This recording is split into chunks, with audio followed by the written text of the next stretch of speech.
Hi guys, it's reaction time. It's Saturday, beautiful weather, absolutely beautiful, and I'm in here doing reactions. So the first one I'm going to do is Thomas Carlsen's Retransmission, and the song is called The Fire Within.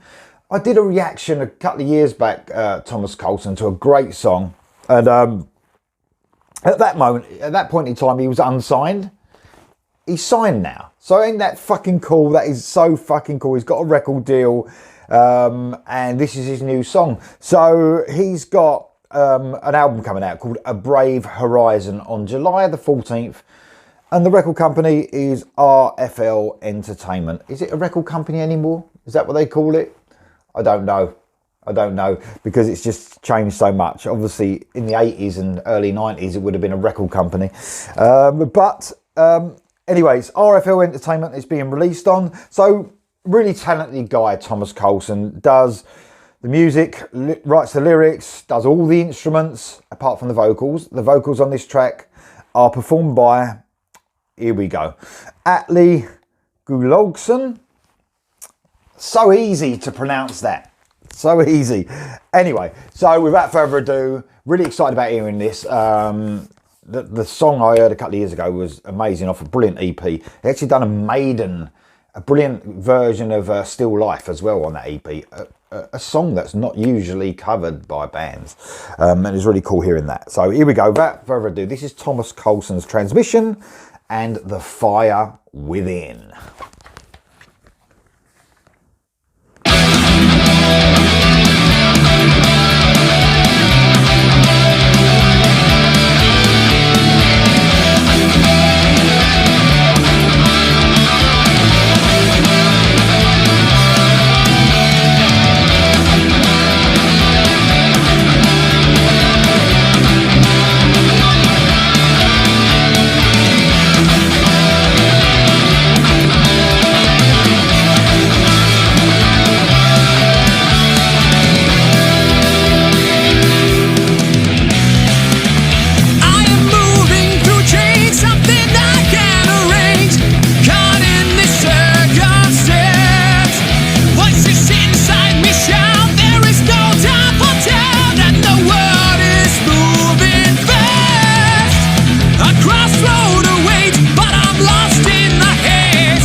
Yeah, man. I mean, obviously Maiden influence here for this band, for Thomas Carlsen's Retransmission. You can hear that in the guitar melodies, even in the guitar tone.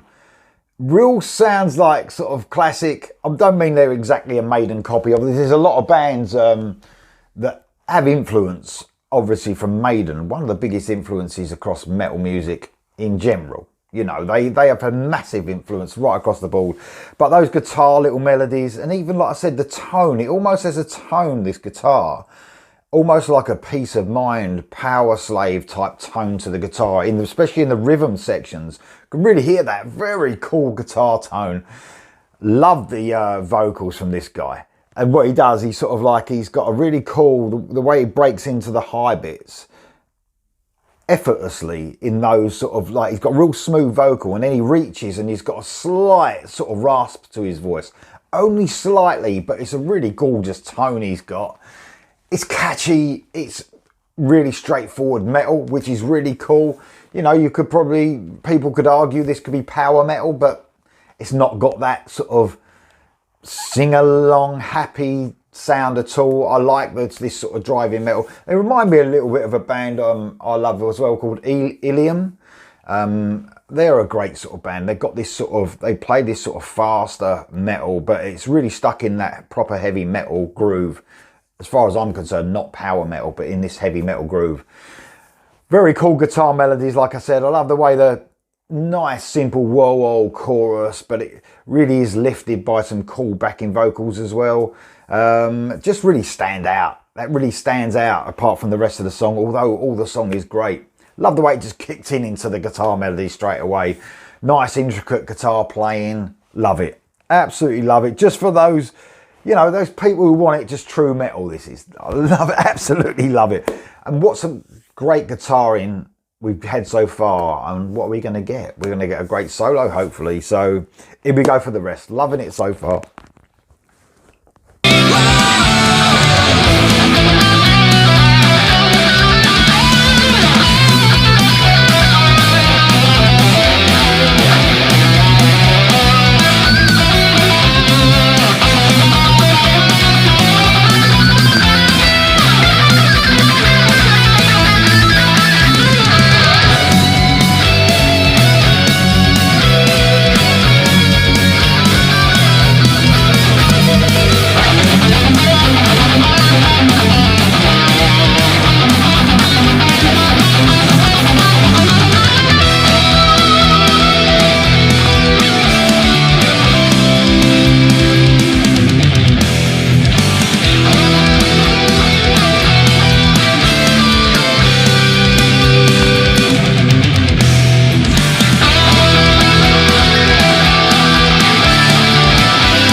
Man, I fucking loved it. The solo was outstanding.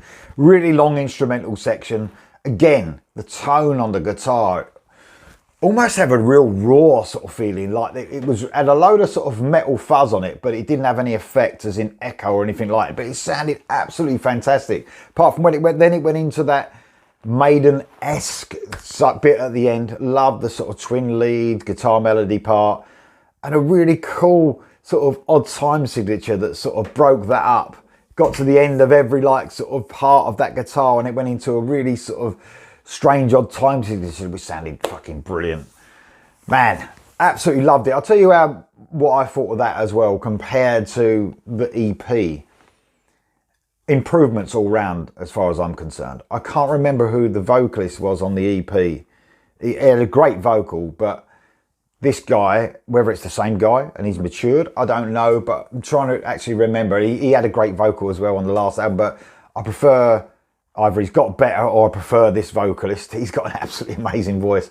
But I think the instrumentation as well, especially the drums, remember Thomas Carlsen's doing all of it, and he just seems to have perfected that drumming a bit more.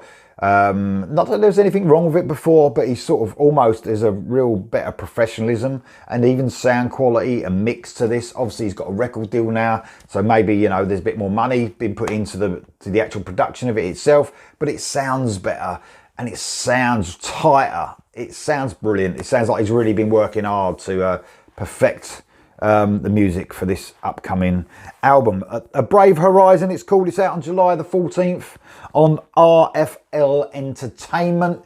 Guys, what do you think of that bit of metal? Let me know in the comments below. I'll see you soon.